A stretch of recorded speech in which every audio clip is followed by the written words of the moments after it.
ಥೂ ಕೈ ಅಡ್ಡ ಹಾಕ್ಬಿಟ್ಟೈತೆ ಇಲ್ಲಿ ಕ್ಯಾಮ್ರಾಗೆ. ಸೊ ನೋಡಿ ಗಾಡಿಗೆಲ್ಲ ಡೆಕೋರೇಷನ್ ಮಾಡ್ಕೊಂಬಿಟ್ಟಿದ್ದೀನಿ ನಾನು. ಅದ್ರ ಜೊತೆಗೆ ಇದನ್ನ ಚೌಟ್ರಿ ನೇಮ್ ಎಲ್ಲ ತೋರಿಸ್ತೀನಿ. ಏಯ್ ಚಪ್ಪಲಿ ಎತ್ಕೊಂಡು ಹೊಡಿತಾನೆ.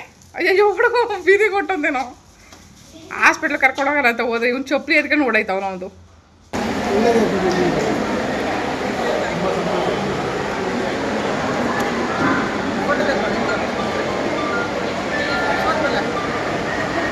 ಖುಷಿಯಾಗುತ್ತಪ್ಪ. ಪ್ರೇಮವ್ವ ನನ್ನ ಸೊಸೆ, ನನ್ನ ಮಗ, ನಮ್ಮ ಮನೆಯವರು. ಏನು ಹಿಡಿತೈತೆ ಏನೋ ಪೀಮಿ ಎಲ್ಲ ಆಗ್ಬಿಟ್ಟವೆ ಅಂತ. ಗಾಯ ಎಲ್ಲ ಒಂದಿಷ್ಟು ವಾಸಿ ಆಗೈತೆ. ಮರಿ ನಾಯಿ ಮರಿಗ ಇಂಜೆಕ್ಷನ್ ಹಾಕಿದ್ರಾ? ಹೌದಾ, ನಂಗೆ ಗೊತ್ತೇ ಇಲ್ಲ. ಹೌದಾ, ಇಲ್ಲಿ ಬಾರಪ್ಪ ಜ್ಯೂಸ್ ತೋರ್ಸೋಣ, ನಾನು ತೋರಿಸ್ಬೇಡ. ಅಷ್ಟು ಹತ್ರಕ್ಕೆ ಏನಂತ ಗೊತ್ತಾಗುತ್ತೆ. ಇದೇನು ಗೊತ್ತಾ, ವಿಡಿಯೋ ಮಾಡೋ ಅಂದ್ರೆ ಯಾವುದೋ ಅನ್ಯಗ್ರಹದ್ದು ವಿಡಿಯೋ ಮಾಡ್ತಾರಲ್ಲ, ಅನ್ಯಗ್ರಹದವರು ಹಂಗೆ. ನೋಡಪ್ಪ, ನಿಂಗೆ ಕಚ್ಚಕ್ಕೆ ಒಂದು ಐಟಮ್ ಸಿಕ್ಕೈತೆ. ಇವಾಗ ಐಟಮ್ಗೆ ದುಡ್ಡು ಕೊಟ್ಬಿಟ್ಟು ತಗೊಂಡಿದ್ದೀವಿ. ಎಲ್ಲ ಮದುವೆ ಬಂದ್ಬಿಟ್ಟು ಊಟ ಮಾಡ್ಕೊಂಡು ನೋಡ್ತಾ ಇದ್ದೀವಿ.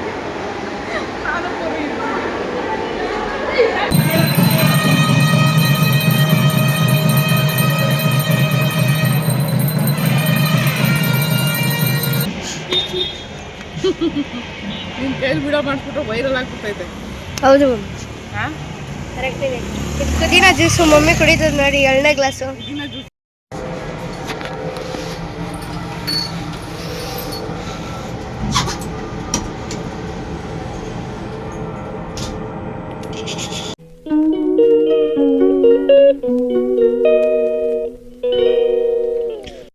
Hi, hello, good morning. So ಇವತ್ತು ಮದುವೆಗೆ ಹೋಗೋದಕ್ಕೆ ರೆಡಿ ಆಗಿದ್ದೀನಿ. ಆ್ಯಕ್ಚುಲಿ ಇದು ಸೆರಗು ಬಂದು ಮುಂದೆ ಸೆರಗು ಹಾಕ್ಕೊಂಡಿದ್ದೀನಿ, ಈ ಕಡೆ ಸೈಡಿಂದ ತೆಗೆದು. ಸೊ ಆಲ್ಮೋಸ್ಟ್ ಲೆಹೆಂಗ ಹೆಂಗೆ ಹಾಕೊಳ್ತಾರಲ್ಲ ಹಂಗೆ ಹಾಕ್ಕೊಂಡಿದ್ದೀನಿ. ಸೊ ಡಿಫ್ರೆಂಟಾಗಿ ಹಾಕ್ಕೊಂಡಿದ್ದೀನಿ ಇವತ್ತು. ಬಟ್ ಇನ್ನೂ ರೆಡಿ ಆಗಿಲ್ಲ. ರೆಡಿ ಆಗಿಬಿಟ್ಟು ಮದುವೆಗೆ ಸೊ ಫೈನಲ್ ತೋರಿಸ್ತೀನಿ ಹೇಗಿರ್ತೀನಿ ಅಂತ.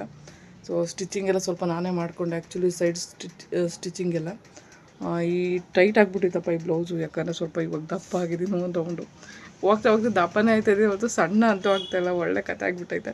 ಬಟ್ ವೆಯ್ಟ್ ಅಂದರೆ ಅಷ್ಟು ವೆಯ್ಟ್ ಏನಿಲ್ಲ, 75 ಇದ್ದೀನಿ. ಸೊ ನಾನು ಆಕ್ಸಿಡೆಂಟ್ಗೂ ಮುಂಚೆ 72 ಇದ್ದೆ. ಆ್ಯಕ್ಚುಲಿ 72ಇಂದ 75 ಗಂಟೆ ಹೋಗಿದ್ದೀನಿ ಈ 7 ಇಯರ್ಸಲ್ಲಿ. ಸೊ 3 kg ದಪ್ಪ ಆಗಿದ್ದೀನಿ. ಸೊ ಇನ್ನೂ ದಪ್ಪ ಆಗ್ತೀನೋ ಸಣ್ಣ ಆಗ್ತೀನೋ ನನಗಂತೂ ಗೊತ್ತಿಲ್ಲ. ಯಾಕಂದರೆ ನಾವಿರೋ ಹೆಲ್ತ್ ಕಂಡೀಷನ್ ಹಂಗಿದೆ. ಯಾವಾಗಲೂ ಕೂತೇ ಇರಬೇಕು ವೀಲ್ ಚೇರಲ್ಲಿ ಬೆಳಗ್ಗೆಯಿಂದ ಸಾಯಂಕಾಲದವರೆಗೂ, ಈ ಥರ ಒಂದು ಸಿಚುವೇಶನು. ಸೊ ನೋಡುವ ಏನಾಗುತ್ತೆ ಏನು ಕತೆ ಅಂತ. ಮತ್ತು ನಾನು ರೆಡಿ ಆದಮೇಲೆ ಸಿಗ್ತೀನಿ.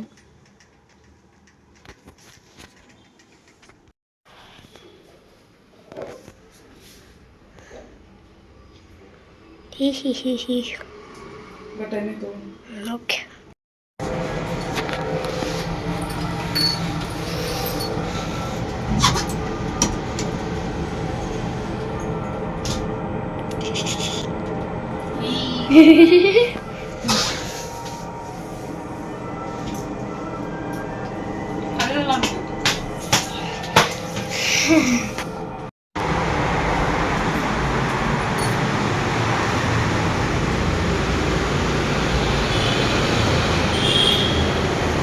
ಸಲ ಆಟೋದಲ್ಲಿ ಬಂದಿಲ್ಲ. ಮಮ್ಮಿ ಸ್ಟಾಪಿಗೆ ಯಾವತ್ತೊಂದ್ಸರಿ ಬಂದಿದ್ವಿ ತಾನೆ? ಹಾಂ, ಯಾವತ್ತೊಂದ್ಸರಿ ಬಂದಿದ್ವಿ ಇಲ್ಲಿಗೆ. ಇಲ್ಲಿ ಬಂದು ನಿಂತ್ಕೊಂಡಿದ್ವಿ ಒಂದ್ಸರಿ, ಮಳೆ ಬಂದಿತ್ತು ಅಂತ.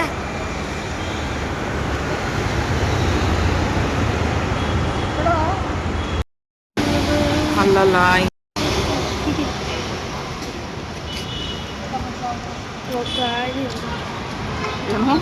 ಹೋಗ್ತೀವಿ ಮದುವೆಗೆ. ಸಾಕು ಬಿಡು ಲೊಕೇಶನ್.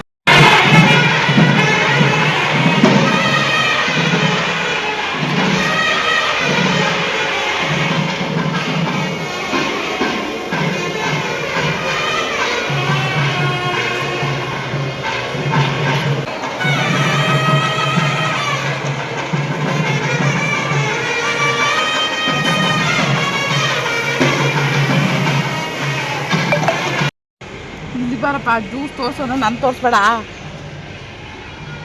ಅಷ್ಟು ಹತ್ರಕ್ಕೆ ಏನಂತ ಗೊತ್ತಾಗುತ್ತೆ. ಇದೇನು ಗೊತ್ತಾ, ವಿಡಿಯೋ ಮಾಡೋದು ಯಾವುದೋ ಅನ್ಯಗ್ರಹದ್ದು ವಿಡಿಯೋ ಮಾಡ್ತಾರಲ್ಲ, ಅನ್ಯಗ್ರಹದವರು ಹಂಗೆ. ನೀನು ಕಂಡ್ಬಿಡು ಏನಿದೆ ನೋಡ್ಬೇಕು. ಬಿಡೋ, ವಿಡಿಯೋ ಮಾಡೋದು ಅನ್ಯಗ್ರಹದ ಇವ್ರು ಹಂಗೆ ಮಾಡ್ತಾರಲ್ಲ, ಹಂಗೆ ಮಾಡ್ತಾನೆ. ಹಾಕೋರ ಮೈದಿಗೆ ಜ್ಯೂಸ್ಗೆ ಇದು ಏನದು ಏನೋ ಅಂತಾರಲ್ಲ ಮಮ್ಮಿ, ಅದನ್ನ ಕುದಿನ ಹಾಕೋರೆ. ಶುಗರ್ ಆ್ಯಡ್ ಮಾಡಿರೋರು, ಬರೀ ರಿಯಲ್ ಇದರಲ್ಲಿ ಮಾಡಿರೋರು. ಅವತ್ತು ಕೊಟ್ಟಿರಲ್ಲ ಜ್ಯೂಸ್, ಅದು ಚೆನ್ನಾಗಿತ್ತಲ್ಲ, ಹೇಗಿತ್ತು ಅವತ್ತು. ಎಳ್ನೀರು ನಿಂಬೆಹಣ್ಣು ಹಾಕ್ಬಿಟ್ಟು ಮಾಡಿದ್ರಲ್ಲ, ವಿತೌಟ್ ಶುಗರ್.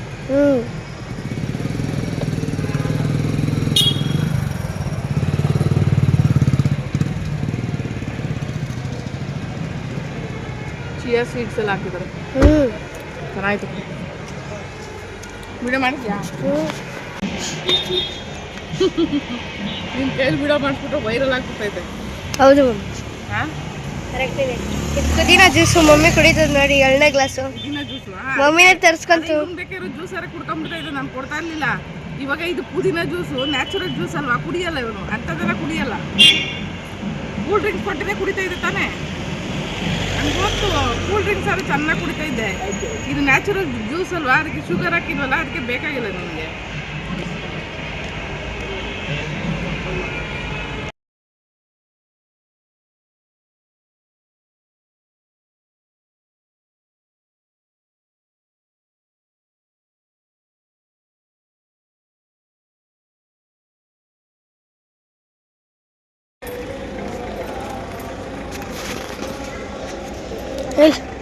ಇಲ್ಲ ಅಲ್ಲಿ ಇಲ್ಲಿಂದ ಹೋಗ್ಬೋದು, ಅಲ್ಲ ಸಂಬಂಧ ಅಲ್ಲೇ ಎಂಟ್ರಿ ಐತೆ.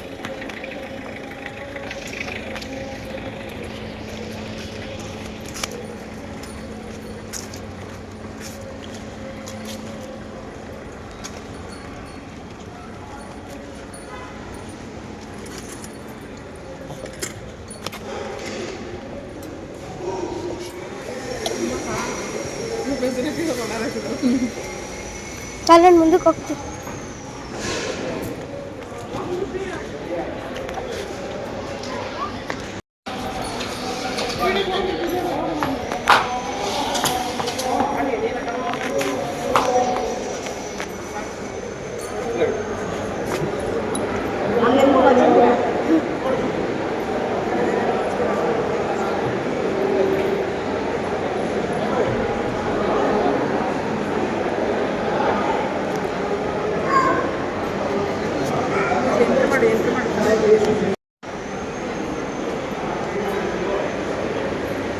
ನಾನು ಇಲ್ಲಿಂದ ಹೊರಡೋ ಅಷ್ಟರಲ್ಲೇ ಲೇಟಾಗಿತ್ತು. ಸೊ ಚೌಟ್ರಿ ರೀಚ್ ಆಗೋ ಅಷ್ಟರಲ್ಲಿ ತಾಳಿ ಕಟ್ತಾಯಿದ್ರು, ಬಟ್ ಒಳಗಡೆ ಹೋಗಲಿಲ್ಲ ನಾನು. ಸೊ ಹೊರಗಡೆನೇ ಇದ್ದೆ, ಒಳಗಡೆ ಇನ್ನೂ ಎಂಟ್ರಿ ಕೊಟ್ಟಿರಲಿಲ್ಲ. ಅಷ್ಟರಲ್ಲಾಗಲೇ ತಾಳಿ ಕಟ್ಟಿದ್ದು ಮುಗ್ದಿತ್ತು. ಸೊ ಇವ್ರಿಗೆ ನಾನು ಮಾಡಿರೋ ಅಂಥ ಮಣ್ಣಿನ ಜ್ಯುವೆಲರಿನ ಕೊಡ್ತಾಯಿದ್ದೀನಿ. ಆ್ಯಕ್ಚುಲಿ ನೋಡಿ, ಫೇಸ್ಬುಕ್ ಫ್ರೆಂಡು. ಸೊ 3-4 ಇಯರ್ಸೇ ಆಯಿತು ಅಂದ್ಕೊಳ್ತೀನಿ ಇವರು ಪರಿಚಯ ಆಗಿ. ಸೊ ನೋಡಿ, ನಮ್ಮ ಸಂಬಂಧಿಕರೇ ನಮ್ಮನ್ನು ಮದುವೆ ಕರೆಯಲ್ಲ. ಸೊ ಅಂಥದ್ರಲ್ಲಿ ಬರೀ ಫೇಸ್ಬುಕ್ಕಿಂದ ಪರಿಚಯ ಆದವರು ಮದುವೆಗೆ ಮತ್ತು ಮೆಹಂದಿ ಶಾಸ್ತ್ರಕ್ಕೆ ಎಲ್ಲ ಕರೆದಿದ್ದಾರೆ. ಅದ್ರ ಜೊತೆಗೆ ನೋಡಿ, ಬಟ್ಟೆ ತೊಗೊಂಡು ಹಾಕ್ಕೊಂಡು ಬನ್ನಿ ಅಂತೇಳಿ ಅಮೌಂಟ್ ಕೂಡ ಪೇ ಮಾಡಿದ್ರು ಇವ್ರು ನನಗೆ. ಸೊ ನನಗೆ ಬೇಡ ಅಂದ್ರೂ ಅವ್ರು ಪ್ರತಿ ಬರ್ತಡೇ, ಈಗ ಒಂದು 3 ಇಯರ್ಸಿಂದ ಬರ್ತಡೇಗೆ ಅವರೇ ಅಮೌಂಟ್ ಪೇ ಮಾಡ್ತಾರೆ. ಪೂರ್ವಿ ಬರ್ತಡೇ ದಿನ ಅಂದರೆ ತಪ್ಸಲ್ಲ, ಅವರು ಬರ್ತಡೇ ಕರೆಕ್ಟಾಗಿ ಅವರೇ ಪೇ ಮಾಡಿ ಹೇಳ್ತಾರೆ. ಸೊ ವಿಶಸ್ ಕೂಡ ಮಾಡ್ತಾರೆ. ಸೊ ನಿಜ ಹೇಳಬೇಕು ಅಂದರೆ ಈ ಥರ ಪರಿಸ್ಥಿತಿನ ಅದು ಯಾವ ಮಟ್ಟಿಗೆ ಅರ್ಥ ಮಾಡ್ಕೊಂಡಿದ್ದಾರೋ ಗೊತ್ತಿಲ್ಲ. ಯಾಕಂದರೆ ಅವರು ಸಿಂಗಲ್ ಪೇರೆಂಟಾಗಿ ಮಗುನ ಹೇಗೆ ಬೆಳೆಸಿದ್ದಾರೆ ಅಂತ ಅದ್ರಲ್ಲಿ ಗೊತ್ತಾಗುತ್ತೆ. ಒಬ್ಬರು ಒಂದೇ ಕಷ್ಟದಲ್ಲಿ ಬೆಳೀತಿದ್ದಾರೆ ಅಂದರೆ ಅವ್ರು ಇನ್ನೊಬ್ಬರು ಅದೇ ಕಷ್ಟದಲ್ಲಿ ಬೆಳೆದಾಗ ಅವ್ರಿಗೆ ಮನಸ್ಥಿತಿ ಏನು ಅಂತ ಅರ್ಥ ಆಗುತ್ತೆ.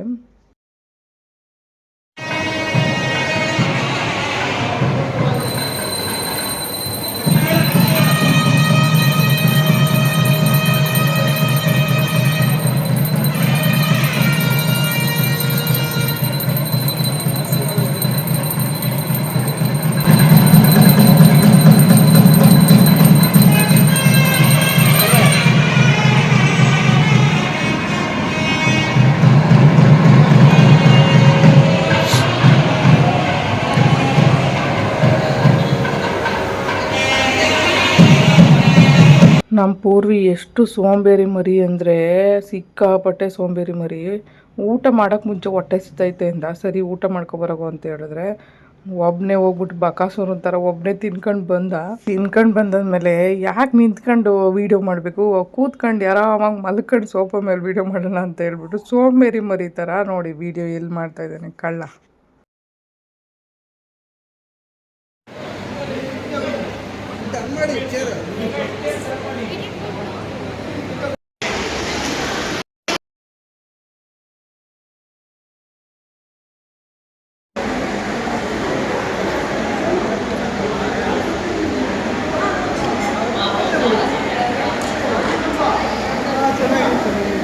ಆ್ಯಕ್ಚುಲಿ ಈ ಲೆಹಂಗಾ ತೊಗೊಂಡಿದ್ದು ಮದುವೆಗೆ ಅಂತ, ಅದರಲ್ಲೂ ನನ್ನ ಸ್ವಂತ ತಮ್ಮನ ಮದುವೆಗೆ. ಲೆಹಂಗ ಏನೋ ತೊಗೊಂಡೆ, ರೆಡಿ ಆಗಬೇಕು ಅಂತ ಖುಷಿಯಿಂದ ಆಶ್ರಮದಿಂದ, ನಾನು ಆಶ್ರಮದಲ್ಲಿ ಇದ್ದಿದ್ದು ಆ ಟೈಮಲ್ಲಿ. ಸೊ ಆಶ್ರಮದಿಂದ ಮನೆಗೆ ಹೋಗ್ತೀನಿ, ಅಪ್ಪನ ಮನೆಗೆ. ಸೊ ಅಪ್ಪನ ಮನೆಗೆ ರಿಸೆಪ್ಷನ್ಗೆ ಹೋಗಬೇಕು ಅವತ್ತು ನೈಟು. ಸೊ ಆ ಕಡೆಯಿಂದ ಒಂದು ಕಾಲ್ ಬರುತ್ತೆ ನನಗೆ, ನೀನು ಮದುವೆಗೆ ಬರಬೇಡ ಅಂತ.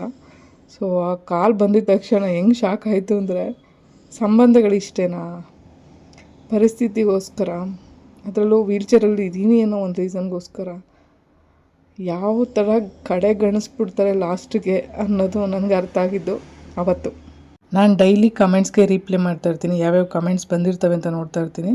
ಸೊ ನಿನ್ನೆ ಹಾಕಿರೋ ವೀಡಿಯೋಗೆ ಒಂದು ಕಮೆಂಟ್ಸ್ ಬಂದಿತ್ತು, ನೋಡಿದ ತಕ್ಷಣ ನನಗೆ ನೆನಪಾಯಿತು. ಅವ್ರು ಹಾಕಿದ್ರು, ನಿಮ್ಮ ಬ್ರದರು ನೋಡಬೇಕು ಈ ವಿಡಿಯೋನ, ಅವರು ಮದುವೆಗೆ ನಿಮ್ಮನ್ನು ಕರೆದಿಲ್ಲ, ಇವತ್ತು ನಿಮ್ಮನ್ನು ಎಷ್ಟೋ ಜನ ಇನ್ವೈಟ್ ಇದ್ದಾರೆ ಅಂತ ಹಾಕ್ತಾರೆ. ಸೊ ನೋಡುವಾಗ ಈ ಕಮೆಂಟ್ ಖುಷಿ ಆಯಿತು. ಯಾಕೆ ಅಂತ ಹೇಳಿದ್ರೆ, ಸೊ 3 years ಬ್ಯಾಕ್ ಏನೆಲ್ಲ ಲೈಫಲ್ಲಿ ದುರ್ಘಟನೆ ನಡೆದ್ಬಿಡ್ತು ಅಂತ ನನಗೆ ಮಾತ್ರ ಗೊತ್ತು. ಕೈ ಮುರಿದಾದ್ಮೇಲಂತೂ ಅದರಲ್ಲೂ ಸಿಕ್ಕಾಪಟ್ಟೆ ತುಚ್ಛವಾಗಿ ನೋಡಿದರು ನಮ್ಮ ಫ್ಯಾಮಿಲಿಯವರನ್ನೇ. ಸೊ ನನಗೆ ಯಾರ ಸಹವಾಸನೂ ಬೇಡ ಅಂತೇಳಿ ನಾನೇ ದೂರ ಇದ್ದೀನಿ ಎಲ್ಲರಿಂದನೂ. ಬಟ್ ಖುಷಿಯಾಗಿದ್ದೀನಪ್ಪ ನಾನು ಲೈಫಲ್ಲಿ, ಯಾಕಂದರೆ ಈ ನೆಮ್ಮದಿ ಅಲ್ಲಿ ಇರ್ತಾ ಇರಲಿಲ್ಲ. ಯಾಕಂದರೆ ಅಷ್ಟು ನೆಮ್ಮದಿಯಾಗಿದ್ದೀನಿ. ತಿಂತೀನೋ ಉಣ್ತೀನೋ ಉಪವಾಸ ಇರ್ತೀನೋ ಗೊತ್ತಿಲ್ಲ, ಬಟ್ ಲೈಫಲ್ಲಂತೂ ತುಂಬ ಖುಷಿಯಾಗಿದ್ದೀನಿ. ಬಟ್ ಇದೇ ಜೀವನ ಅಂತ ಅನಿಸುತ್ತೆ ನೋಡಿ. ಗೊತ್ತಿಲ್ಲದವರು ಫೇಸ್ಬುಕ್ಕಲ್ಲಾಗಿರ್ಬೋದು, ಇವಾಗ ಗೊತ್ತಿಲ್ಲದೇ ಇರೋ ಜನಗಳೇ ನನ್ನನ್ನು ಕರೀತಾರೆ, ಮಾತಾಡಿಸ್ತಾರೆ, ಗುರುತಿಸ್ತಾರೆ. ಸೊ ನಾವು ಮನೇಲಿದ್ದಾಗ ಕೂಡ ಯಾವುದೇ ಒಂದು ವ್ಯಾಲ್ಯೂ ಸಿಗ್ತಾ ಇರಲಿಲ್ಲ. ಸೊ ಇವಾಗ ಇಂಡಿಪೆಂಡೆಂಟ್ ಲೈಫ್ನ ನಡೆಸ್ಬೇಕಾದ್ರೆ ಎಷ್ಟು ಮರ್ಯಾದೆ ಸಿಗ್ತಿದೆ ಅಂತ ನನಗೆ ಮಾತ್ರ ಗೊತ್ತು. ಯಾಕಂದರೆ ನಾನು ಆ ಲೈಫ್ನ ನಿಭಾಯಿಸ್ತಾ ಇದ್ದೀನಿ. ಸೊ ಖುಷಿಯಾಗಿದ್ದೀನಿ. ನನ್ನ ಪ್ರಕಾರ ನಮಗೆ ತಾಯಿದಿರಿರಬೇಕು ಹೆಣ್ಮಕ್ಳಿಗೆ, ಅದರಲ್ಲೂ. ಸೊ ಅದ್ರ ಜೊತೆಗೆ ಗಟ್ಟಿಯಾಗಿ ಭೀಮನಂತ ಅಣ್ಣ ಇರಬೇಕು, ಅಣ್ಣ ತಮ್ಮದಿರುಗಳಿರಬೇಕು ಅನ್ನೋದು ತುಂಬ ಹೆಣ್ಮಕ್ಳುಗಳ ಕನಸು. ಬಟ್ ಏನಿದ್ರೇನು ಅಣ್ಣ ತಮ್ಮದಿರ್ಗೂ ವ್ಯಾಲ್ಯೂ ಕೊಡ್ದಿದ್ಮೇಲೆ ಇರೋ ಒಬ್ಬ ಅಕ್ಕನೋ ತಂಗಿಗೋ, ಸೊ ಅವ್ರ ಜೊತೆ ಮದುವೆ ಆಗೋರು ಕೂಡ ಹಂಗೆ ಇರ್ತಾರಲ್ವ.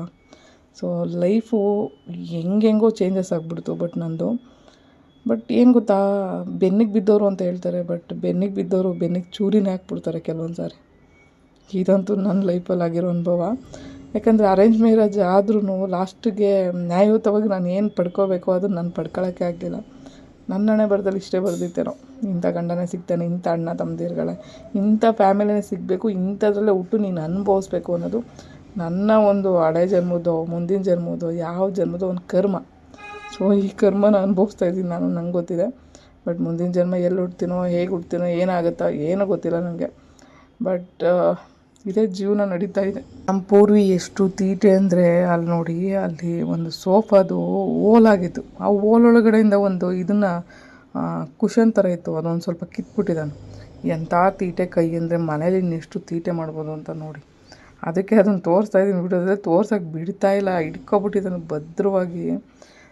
ನೋಡಿ, ಇಂಥ ಮಕ್ಳುಗಳಿದ್ರೆ ಹೆಂಗಪ್ಪ ಮಾಡ್ಬೇಕು ಹೇಳಿ, 5 ನಿಮಿಷನೂ ಸುಮ್ಮನೆ ಇರಲ್ಲ. ಇದು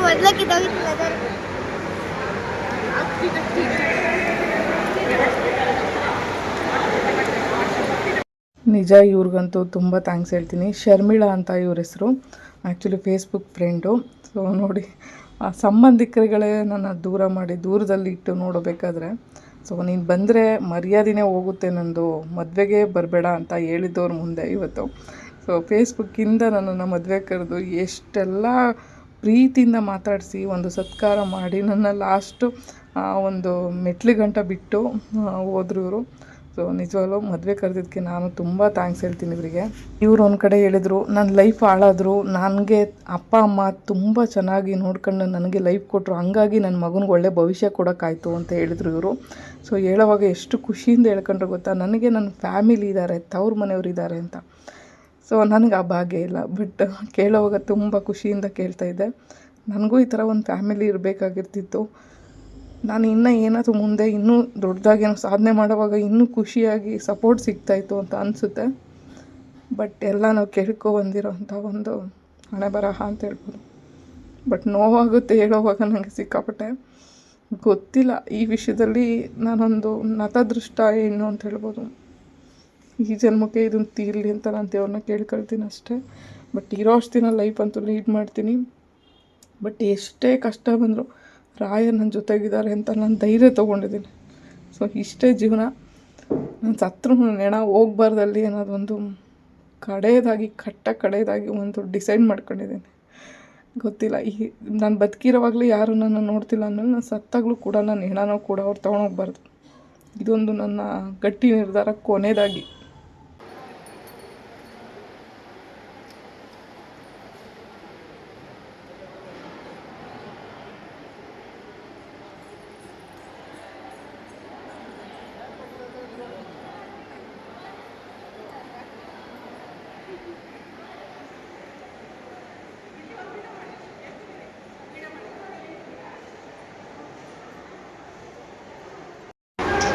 ನೋಡಿ ನೋಡಿ ಮದುವೆ ಮನೆ ಬಂದು ಹೂವು ಕದೀತಾವ್ರೆ ಇವರು. ಅಮ್ಮಮ್ಮಗೆ ಇಬ್ಬರು ಸೇರ್ಕೊಂಡು ಹೂವು ಕದೀತಾವ್ರೆ.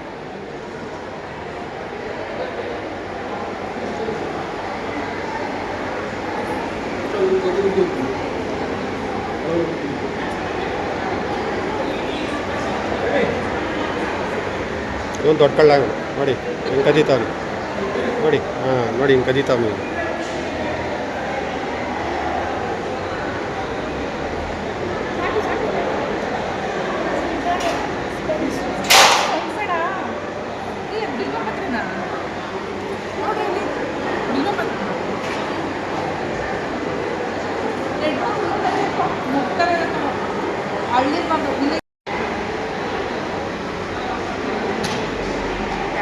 ಬಂದ್ಬಿಟ್ಟು ಊಟ ಮಾಡ್ಕೊಂಡು ನಮ್ಮ ಹೋಗಕ್ಕೆ ನೋಡ್ತಾ ಇದ್ದೀವಿ.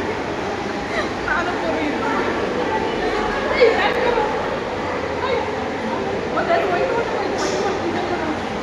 ಅದು ಅಪ್ಪಕ್ಕದು ಆಹಾ ಇಲ್ಲಿ ನೋಡಿ ಎಲ್ಲಿಡೋದು ಅದು ಸರಿ. ಸಾಕು ಸಾಕು ಸಾಕು ಸಾಕು ಸಾಕು ಚೆನ್ನಾಗಿದೆ. ಎಷ್ಟು ಚೆನ್ನಾಗಿತ್ತು. ಸಾಕು ಬಿಡಿ ಸಾಕು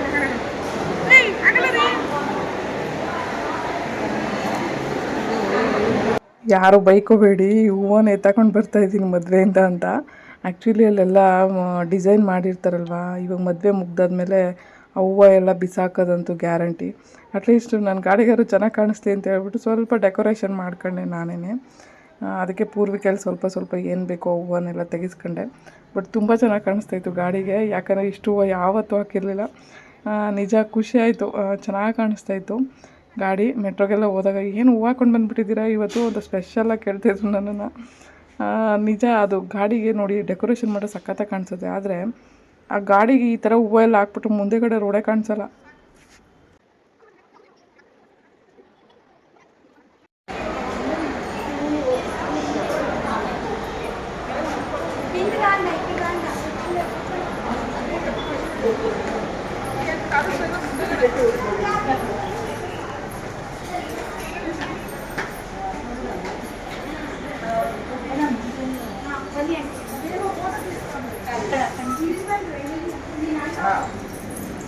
ಅಲ್ಲೇ ಪೊಲೀಸ್ ಹತ್ರ ಮಾತಾಡ್ಕೊಂಡು ಒಂದು ಸೀಟ್ ಬೆಲ್ಟಿಂಗ್ ಕೇಸ್ ಹಾಕಿಸ್ಕೊಡ್ತಾರೆ. ಅಮೌಂಟ್ ಏನಿದೆ ಅದು ಕೊಡ್ತೀನಿ. ಹಾಂ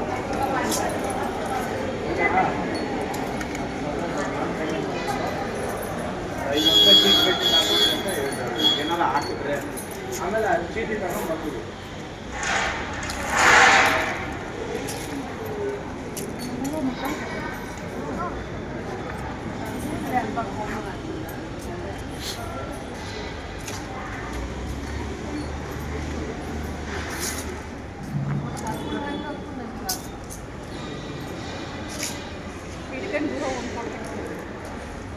ಕೀಳ್ಬಾರ್ದು ಹೂವನ ಇದಕ್ಕೆ ಹೋಗಿ ಸ್ವಲ್ಪ ಅದಕ್ಕೆ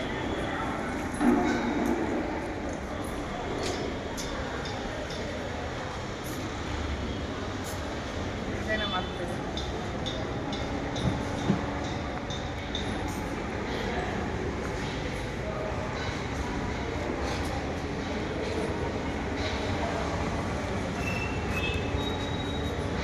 ಇವಾಗ ನೋಡಿ ಡೆಕೋರೇಷನ್ ಮಾಡಿದ್ಮೇಲೆ ಗಾಡಿ ಚೆನ್ನಾಗಿ ಕಾಣಿಸ್ತಾ ಇತ್ತು.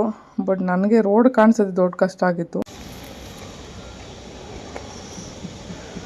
ಯಪ್ಪ ಸಿಕ್ಕಾಪಟ್ಟೆ ಬಿಸಿಲು ಹೊಡಿತೈತೆ. ಮದುವೆಗೆ ಬಂದಿದ್ದು ಲೇಟು. ಆ್ಯಕ್ಚುಲಿ ಮದುವೆ ಇನ್ನೇನು ಮುಗಿತಾಯಿತ್ತು ಆ ಟೈಪ್ ಬಂದು ಎಲ್ಲ ಕೆಲಸ ಮುಗೀತು ಇವಾಗ ಮದುವೆದೆಲ್ಲ. ಅದ್ರ ಜೊತೆಗೆ ಹೂವು ಗಿವು ಎಲ್ಲ ಹಾಕ್ಕೊಂಡಿದ್ದೀನಿ ಗಾಡಿಗೆ ಫುಲ್ಲು. ನೋಡಿ ಹೆಂಗಿದೆ. ಚೌಟ್ರಿ ನೇಮ್ ತೋರಿಸ್ತೀನಿ. ಅಯ್ಯೋ ಕೈ ಅಡ್ಡ ಹಾಕ್ಬಿಟ್ಟೈತೆ ಇಲ್ಲಿ ಕ್ಯಾಮ್ರಾಗೆ. ಸೊ ನೋಡಿ ಗಾಡಿಗೆಲ್ಲ ಡೆಕೋರೇಷನ್ ಮಾಡ್ಕೊಂಬಿಟ್ಟಿದ್ದೀನಿ ನಾನೇ. ಅದ್ರ ಜೊತೆಗೆ ಇದನ್ನು ಚೌಟ್ರಿ ನೇಮೆಲ್ಲ ತೋರಿಸ್ತೀನಿ. ಚಾಮರಾಜು ಕಲ್ಯಾಣ ಮಂದಿರ ಅಂತ. ಸೊ ಇಲ್ಲಿ ಆ್ಯಕ್ಚುಲಿ ವೀಲ್ ಚೇರ್ ಹೋಗೋದಕ್ಕೂ ಕೂಡ ಫೆಸಿಲಿಟಿ ಇದೆ. ಸೊ ಚೆನ್ನಾಗಿತ್ತಪ್ಪ ಚೌಟ್ರಿದು. ನಂಗಂತೂ ಇಷ್ಟ ಆಯಿತು. ಯಾಕಂದರೆ ಅದು ವೀಲ್ ಚೇರ್ ಹೋಗೋದಕ್ಕೆ ಸಪ್ರೇಟ್ ಕೊಟ್ಟಿದ್ದಾರಲ್ಲ, ಅದಕ್ಕೆ ಖುಷಿಯಾಗಿತ್ತು.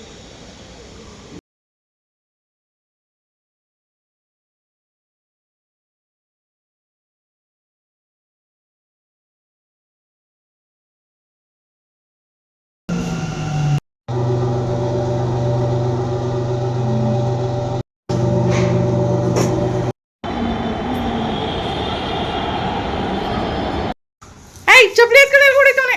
ಅಯ್ಯೋ ಹುಡುಗ ಬೀದಿ ಕೊಟ್ಟಂದೇನೋ.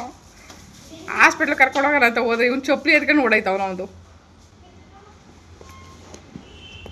ಗೌರ್ಮೆಂಟ್ ಆಸ್ಪತ್ರೆಗೆ ಫಸ್ಟ್ ಹೋಗಿದ್ದೆ. ಆ್ಯಕ್ಚುಲಿ ಅದನ್ನು ಏನು ಅಷ್ಟು ಟ್ರೀಟ್ ಮಾಡಲಿಲ್ಲಪ್ಪ ಸರಿಯಾಗಿ. ಹಂಗಾಗಿ ಪ್ರೈವೇಟ್ ಹಾಸ್ಪಿಟ್ಲಿಗೆ ಕರ್ಕೊಂಡು ಬಂದಿದ್ದೀನಿ ಇವನ್ನ ಕ್ಲಿನಿಕ್ಗೆ.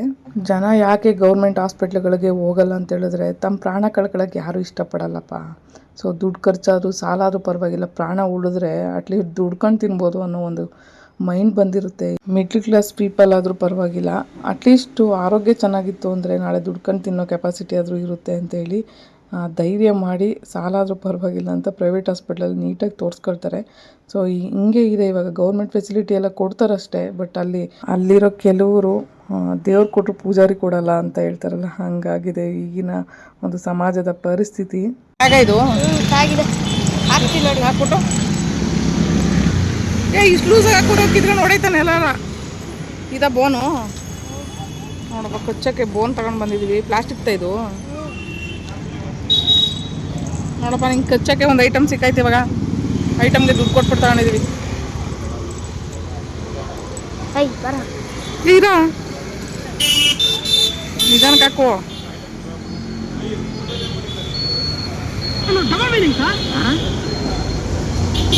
ನಿಂಗೆ ಹಾಕಕ್ಕೆ ಬರಲ್ಲ ಬಿಡು. ಲೂಸ್ ಮಾಡಿ ಇನ್ನೊಂದು ಸ್ವಲ್ಪ ಟೈಟ್ ಅನ್ಸುತ್ತೆ. ಇನ್ನೂ ಗಟ್ಟಿ ಐತೆ, ನಿಂಗೆ ಹಾಕಕ್ಕೆ ಬರ್ತಾ ಇಲ್ಲ. ಇದೇನು ಮೆಡಿಸಿನ್ ಇದು ಇವನಿಗೆ. ಇವನ್ ಮೆಡಿಸಿನ್ನು ನೋಡಪ್ಪ, ಪಾಪದು ಮೆಡಿಸಿನ್ನು ಎಲ್ಲ. ಹೇಯ್ ನೀನು ಯಾಕೋ ಗಚ್ಚೋದು ಕೈಯ ಪಾತ. ಬಾ ನಿಮ್ಮ ಅಮ್ಮನ ಹತ್ರ ಹಾಲು ಕುಡ್ಕೊಂಬರೋಣ. ಬಾ ಹಾಲು ಕುಡ್ಸ್ಕೊಂಬತ್ತೀನಿ ಬಾ. ನಿಂಗೆ ಅಕ್ಕ ಹಾಂ ಸರಿ ಎತ್ಕೊಂಡು ನಡಿ. ಹೊಸ ಟ್ಯಾಗ್ ಬಂದ್ಬಿಡ್ತು ಕಣಪ್ಪ ಗುಂಡುಂಗೆ.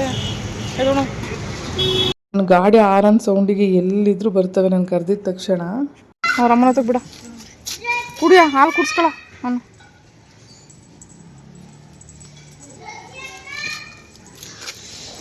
ಇರ ಕುಡಿಲೀರ, ಅವ್ನು ಕುಡಿಲೀರ ಒಂದು ಸ್ವಲ್ಪ ಹೊತ್ತು. ಅವ್ನಿಗೆ ಯಾಕೋ ಲೂಸ್ ಮೋಷನ್ ಕಣ, ಅದಕ್ಕೆ ಕರ್ಕೊಂಡು ಬಂದಿದ್ದೀನಿ ನಿನ್ನ ಹತ್ರ. ಇದು ಇವ್ರ ಅಮ್ಮ ಕಣ. ಇದು ಅದ್ರಮ್ಮ. ಇದು ಅದು ಮಗಳು. ಇವಾಗ ಪಾಪಂದು ಅದು ಮಗ. ಅದು ಮಗಳು ಅಂತ ಇದ್ದೀನಿ, ಸಾರಿ. ಇನ್ನೊಬ್ಬ ಕರಿಯ ಅಲ್ಲ ಅವ್ನು ನೋಡು. ಅವನೆಲ್ಲ ಗುರ್ತಿಲ್ದಿರೋ ಕರಿಯ ಗೊತ್ತಿಲ್ಲ ನಂಗೂ. ಅವ್ನು ಆಮೇಲೆ ಬಂದಿರೋದು.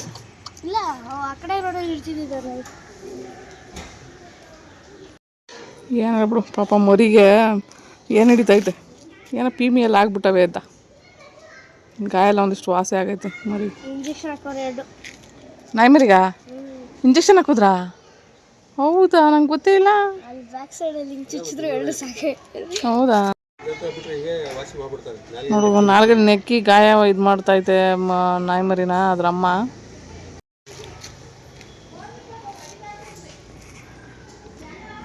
ಗಾಯನೆಲ್ಲ ವಾಸಿ ಮಾಡೋಕ್ಕೆ ಕಚ್ಚುತ್ತಾವನೆ ಗಾಯನ. ಮುಗಿತೇನಪ್ಪ ಆಟ ಆಡಿದ್ದು ಕುಡ್ದಿದ್ದೆಲ್ಲ ಆಯ್ತಾ ಕಚ್ಚಿಸ್ಕೊ ನಿಮ್ಮ ಅಮ್ಮನ ಕೈಲಿ ಇವಾಗ ಗಾಯನ್ನೆಲ್ಲ ಕಚ್ಚಿಸ್ಕೊಂಡು ಕ್ಲೀನ್ ಮಾಡ್ಕೊತಾವನು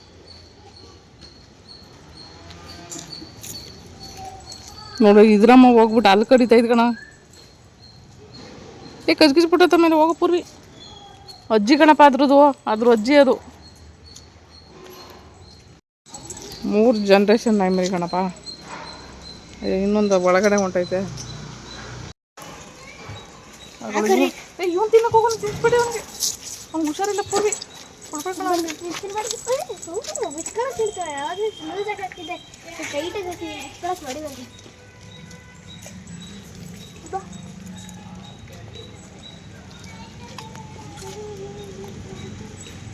ಜಾಸ್ತಿ ಉದ್ದ ತಗೊಂಡೆ ನಾನು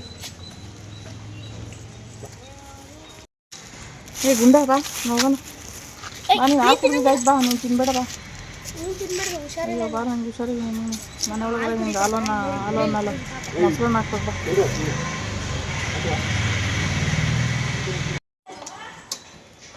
ನೋಡಿ ಹಾಕಿದ್ರೆ ತಿಂತಾನೆ ಇಲ್ಲ ಅವನು ಯಾರು ಹಂಗೆ ಹೋಯ್ತವನು ಕರಿಗೆ ಅವನು ತಿಂತಾನೆ ಇಲ್ಲ ಹೋಗತ್ತೆ ಗೋಡೆ ಗುಚ್ಚ ಹೋಗ್ಬಿಟ್ಟು ಹೋಯ್ತವ್ರೆ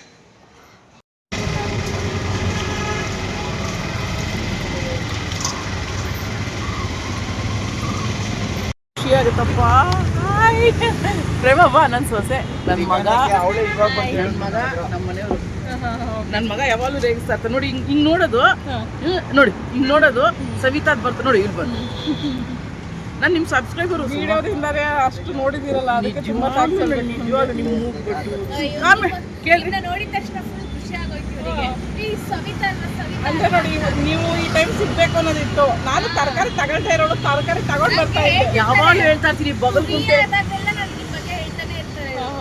ಹೆಸರುಘಟ್ಟ ನಮ್ಮ ಮನೆ ನಮ್ಮ ಅತ್ತೆ ಮನೆ ಬಗಲ್ಗುಂಟೆ ತುಂಬ ಖುಷಿ ಆಯಿತು ಇವ್ರನ್ನ ಮೀಟ್ ಮಾಡಿ ಯಾಕಂದರೆ ಮಧ್ಯ ರೋಡಲ್ಲಿ ಸವಿತಾ ಅಂತ ಕರಿತಾ ಇದ್ರು ಸೊ ನನಗೂ ಸಿಕ್ಕಾಪಟ್ಟೆ ಖುಷಿಯಾಗಿ ಅವ್ರನ್ನ ಮಾತಾಡಿಸ್ದೆ ನಾನು ಯಾಕಂದರೆ ಒಂದು ವಿಡಿಯೋ ಮೂಲಕ ಇಷ್ಟೆಲ್ಲ ನೋಡಿ ನನಗೆ ಸಪೋರ್ಟ್ ಮಾಡ್ತಾ ಇದ್ದೀರಾ ತುಂಬ ಥ್ಯಾಂಕ್ಸ್ ಎಲ್ರಿಗೂ ಇವರು ಮೆಟ್ರೋದಲ್ಲಿ ವರ್ಕ್ ಮಾಡೋದು ಆ್ಯಕ್ಚುಲಿ ತುಂಬ ಜನ ಮೆಟ್ರೋದಲ್ಲಿ ನನ್ನ ವೀಡಿಯೋಸ್ನೆಲ್ಲ ನೋಡ್ತಾರೆ ಮೆಟ್ರೋದಲ್ಲಿ ವರ್ಕ್ ಮಾಡೋ ಅಂಥವ್ರು